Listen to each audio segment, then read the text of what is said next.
আসসালামু আলাইকুম। সবাই কেমন আছেন? আমি তো ভালো আছি ইনশাল্লাহ। আজকে বাঙালিদের খুবই প্রিয় একটা খাবার, সেই রেসিপিটা নিয়ে আসছি আপনাদের সবার সাথে শেয়ার করার জন্য।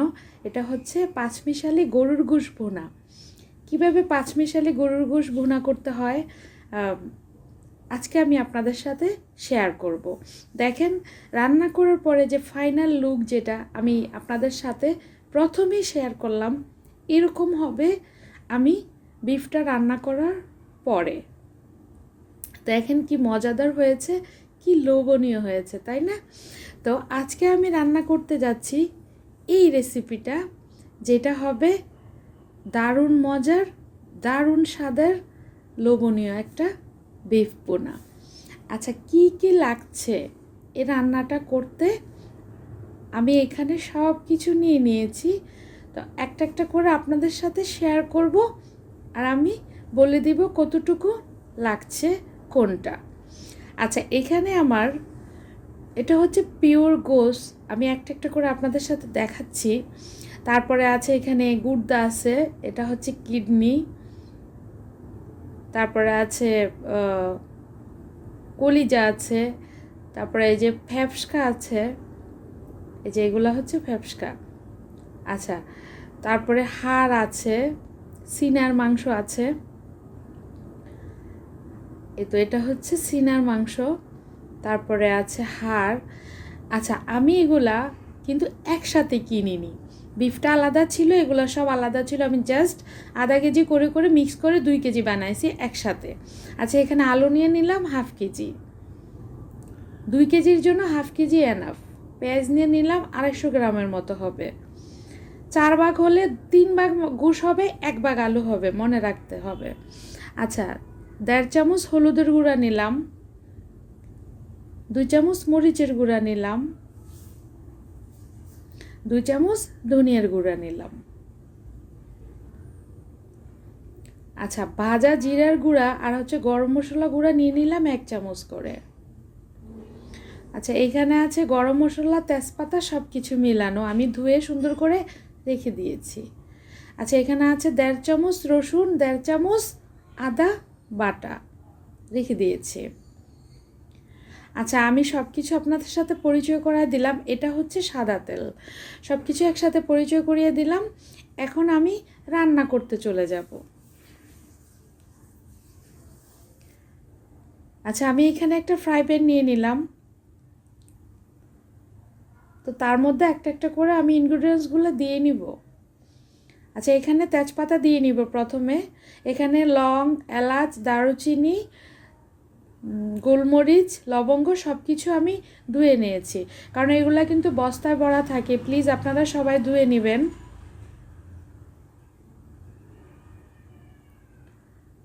এগুলো আমি প্রথমে দিয়ে দিলাম। আমার ভিডিওটা যারা ফেসবুকে দেখেন প্লিজ ফলো করবেন আমার পেজটা, একটা লাইক দিবেন।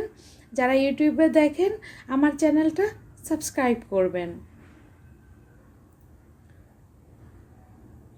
আচ্ছা, আমি তো এগুলো ধুয়ে নিয়েছিলাম, সেজন্য যদি পানি থাকে তাহলে প্রথমে আমি একটু ভেজে নিলাম যাতে পানিটা চলে যায়, না হলে তেল যেটা দিব ছিটকে আমার গায়ে চলে আসবে।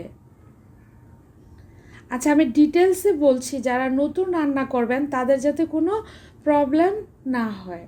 এখন আমি তেল দিয়ে নিব। আচ্ছা, এটা যেহেতু 5 মিশালি গোশ, এই জন্য এর মধ্যে কিন্তু প্রচুর চর্বি থাকে। তেল অল্প একটু দিলেই হয়ে যাবে।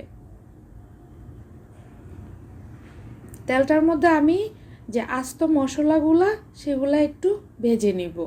তারপরে এখন আমি পেঁয়াজ দিয়ে দিব। পেঁয়াজটা আমি কুচি করে কেটে নিয়েছি, সবগুলা দিয়ে নিলাম।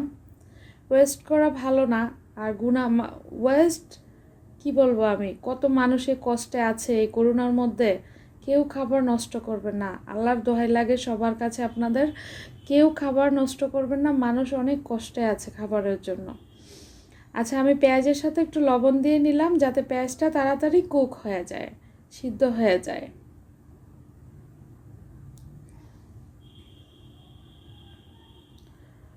তো আপনারা সবাই চেষ্টা করবেন যাতে অল্প করে রান্না করবেন বা যতটুকু খেতে পারবেন রান্না করবেন, কেউ খাবার ওয়েস্ট করবেন না প্লিজ। সবার কাছে রিকোয়েস্ট থাকবে, চেষ্টা করবেন যা খেতে পারবেন তাই রান্না করবেন।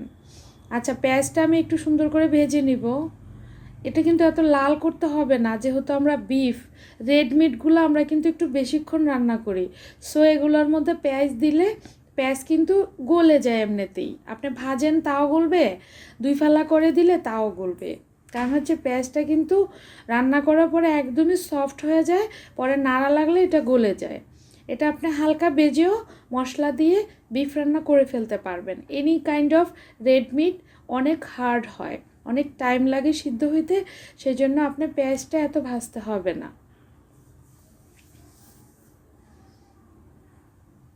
আচ্ছা, আমার পেঁয়াজটা প্রায় হাফ ভাজা হয়ে গেছে, আমি কিন্তু পুরো লাল করিনি। এখন আমি বাকি সব মশলাগুলো দিয়ে দিচ্ছি। আচ্ছা, এখানে 1.5 চামচ আদা, 1.5 চামচ রসুন আছে, আমি দিয়ে নিলাম। আবারও বলে দিচ্ছি মশলাগুলোর কথা আপনাদের সাথে। আচ্ছা, একটু পানি দিয়ে নিলাম, যেহেতু তেলের মধ্যে দিচ্ছি বাটার মধ্যে কিন্তু পানি থাকে, সো আমার গায়ে এসে মশলা পড়বে, এই জন্য একটু পানি দিয়ে নিলাম। এখন আর ছিটকে আসবে না মশলাটা। হলুদ দিয়ে নিলাম,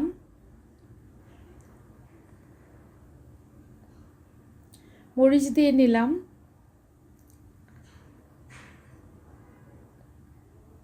ধনিয়ার গুঁড়া দিয়ে নিলাম।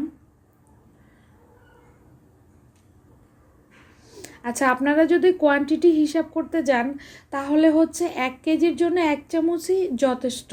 আর যারা বেশি খেতে চায় সেটা তো ওনাদের নিজস্ব ব্যাপার, তো যতটুক কোয়ান্টিটি হয় অতটুকু আমি বলে দিলাম। আচ্ছা, সব কিছু দিয়ে এখন আমি একটু মশলাটা কষিয়ে নিব। আচ্ছা, আমার যে গরম মশলাটা আছে আর ভাজা জিরের গুঁড়া আছে, সেটা কিন্তু আমি একদম গোশ যেটা রান্না করব উঠানোর একটু আগে দিব, এটা কিন্তু এখন আমি দিব না, কারণ এখন যেহেতু আস্ত মশলাগুলো দিয়েছি সেগুলো আস্তে আস্তে কুক হবে আর ফ্লেভার বের হবে, আর ওইটা লাস্টে দিয়ে উঠে ফেলবো। জাস্ট ওই গ্রানটা স্পাইসিটা যে গোশ আছে সেটার মধ্যে থেকে যাবে। এখন আমি এটা কষিয়ে নিচ্ছি। কষানো মিন্স হচ্ছে তেলটা উপরে ভেসে ওঠা। আচ্ছা, এই তো আমার গোশগুলা দেখেন, এগুলো কিন্তু ভাগ করা, কারণ হচ্ছে আমি কিন্তু এগুলো একসাথে কিনিনি, আমার বাসায় ছিল অনেক রকমের, একসাথে নিয়ে আসি গেলে, তো সব কিছু আজকে বের করে একটু একটু করে সব কিছু থেকে নিয়ে আজকে আমি পাঁচমিশালি যে গোশটা থাকে সেটা রান্না করতেছি। একসাথে পাওয়া যায় কি না আমি ঠিক জানি না, তো আমার বাসায় আলাদা করে ছিল, কলিজা আলাদা ছিল, গুর্দা আলাদা ছিল, গরুর গোশ আলাদা ছিল। আপনারা তো জানেন ঢাকাতে হাড় সুদ্ধা গোশ বিক্রি করে, তো এগুলো আলাদা ছিল, ফ্যাপসা আলাদা ছিল।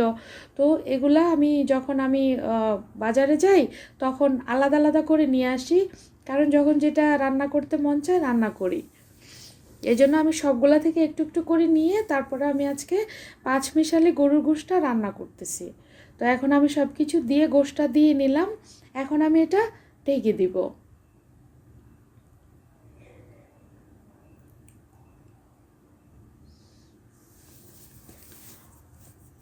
আচ্ছা, আরেকটা কথা বলি আপনাদের সাথে, প্রত্যেকটা জেলার রান্নার কিন্তু ধরন আলাদা।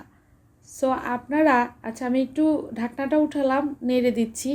আচ্ছা, প্রত্যেকটা জেলার রান্নার ধরন আলাদা, প্রত্যেকটা ফ্যামিলির পছন্দ আলাদা, প্রত্যেকটা ফ্যামিলির রান্না করে খাওয়ার মশলা হোক বা কি বলবো এটাকে আমি, তরিকা হোক, সেগুলো আলাদা হয়। সো আপনার ফ্যামিলি যেভাবে খেতে পছন্দ করে আপনি ওভাবেই রান্না করবেন। আমারটা দেখে জাস্ট একটা আইডিয়া নেবেন, আপনি চিন্তা করবেন আপনার হাজব্যান্ড, আপনার শ্বশুর শাশুড়ি, আপনার বাবা মা ওনারা কিভাবে খেতে পছন্দ করে ওভাবেই আপনি রান্না করবেন। আমার পছন্দের নয়, আমি জাস্ট প্রসেসটা আপনাদের সাথে শেয়ার করলাম।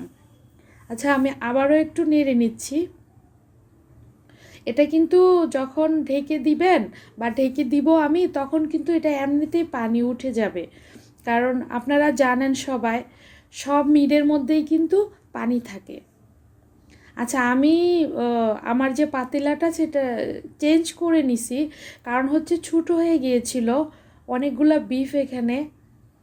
আচ্ছা, আমি আরেকটা পাতিলা ট্রান্সফার করে নিলাম আমার বিফগুলা। তো এখানে আমি আরেকটু কষিয়ে নিব। পাতিলাটা মোটামুটি কিন্তু ছোট না, বড়ই।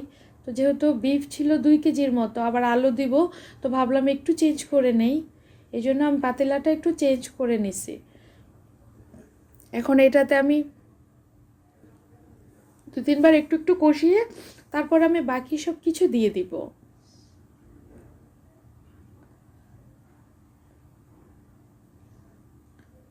তো আমি নেড়ে নেড়ে এটা কষিয়ে নিচ্ছি। দেখেন বিফগুলো কত সুন্দর দেখাচ্ছে।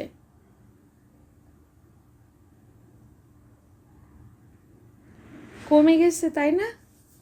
এমনি তো কমেছে, আবার আমরা উঠিয়ে একটু খেয়েও ফেলেছি, কারণ কষানো মাংস তো খুব মজা।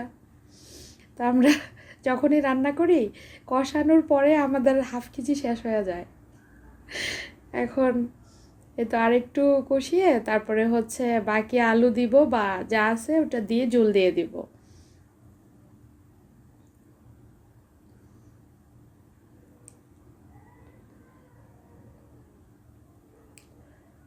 আচ্ছা, এখন আমি আলুগুলা দিয়ে দিব। আচ্ছা, আমার কিন্তু গোশত ছিল 2 কেজি, 2 কেজি গোশত। আপনি যদি 4 ভাগ করেন তাহলে 1 ভাগ আলু দিবেন, ঠিক আছে? আমার আলু কিন্তু ছোটো একটা নাস্তার প্লেটে ছিল, সেই জন্য কিন্তু এত দেখাচ্ছে। আমার এখানে আলু কিন্তু 1/2 কেজি। আমি হিসেব করেই নিয়েছি, কারণ 4 ভাগ করবেন, 3 ভাগ গোশত থাকবে, 1 ভাগ আলু থাকবে, না হলে কিন্তু খেতে মজা হবে না। গরুর গোশত রান্নার কিন্তু প্রসেস এটাই, আলু আলু যারা দেয়। কারণ আলু আপনি সমান সমান দিতে পারবেন না, মজা হবে না। বেশিও দিতে পারবেন না। 3 ভাগের 4 ভাগের 1 ভাগ দিতে হবে আলু, আর 3 ভাগ থাকতে হবে গোশ। আচ্ছা, আলুটা দিয়ে আমি আরেকটু কষিয়ে নিলাম। এখন আমি,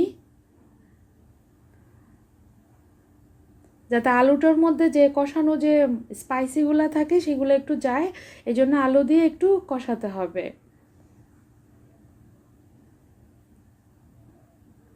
এটা এখন আমি ঝোলের পানি দিয়ে নিব। আচ্ছা, ঝোলটা আপনারা যদি বেশি দেন তাহলে কিন্তু স্পিডে অনেক হাই ফ্লেমে রান্না করতে হবে, আর যদি অল্প দেন তাহলে আস্তে আস্তে চুলাটা দিয়ে রাখলেই হয়ে যাবে, টাইমটা একটু বেশি লাগবে। এটা এমনিতে 1/2 আওয়ার্স রান্না করতে হবে, আধা ঘন্টা, তাছাড়া তো সিদ্ধ হবে না বিফ। আচ্ছা, আমি একটু এটা নেড়ে চেড়ে সুন্দর করে তারপরে আধা ঘন্টার জন্য আস্তে করে চুলাটা রেখে দেব, তারপরে দেখাচ্ছি আপনাদের কেমন হচ্ছে। তো আমি একটু নেড়ে চেড়ে নিচ্ছি এখন, যেহেতু মাত্র ঝোল দিলাম, সিদ্ধ হতে তো একটু সময় লাগবে।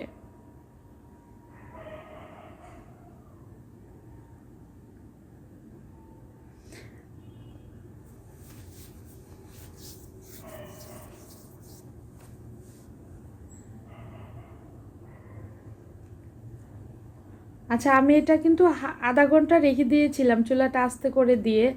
এখন আবার তারপরে আবার আসলাম, দেখেন আলু সিদ্ধ হয়ে গেছে, বিফ সিদ্ধ হয়ে গেছে, সব কিছু কিন্তু আমার সিদ্ধ হয়ে গেছে। এখন আমি গরম মশলা আর ভাজা জিরার গুঁড়া দিয়ে নিব। এটা এখন আমি বাকি সব মশলাগুলো দিয়ে নিচ্ছি। এ দুটো দিতে হবে, দুটো না দিলে এত মজা হবে না। কারণ গরম মশলা তো এটা জানেন আপনারা, এটার মধ্যে অনেক স্পাইসি থাকে। আর ভাজা জিরের গুঁড়ো মাংসটা স্বাদ নিয়ে আসবে, এটা নাইস একটা ফ্লেভার আসবে। তো সব কিছু দিয়ে আমি আরেকটু ঢেকে দিব।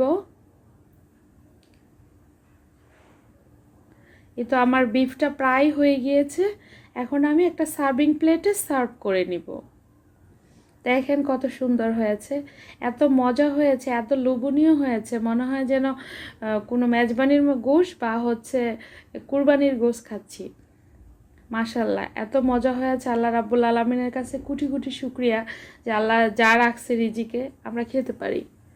আচ্ছা, এই তো এখন আমি একটা সার্ভিং প্লেটে সার্ভ করে নিব।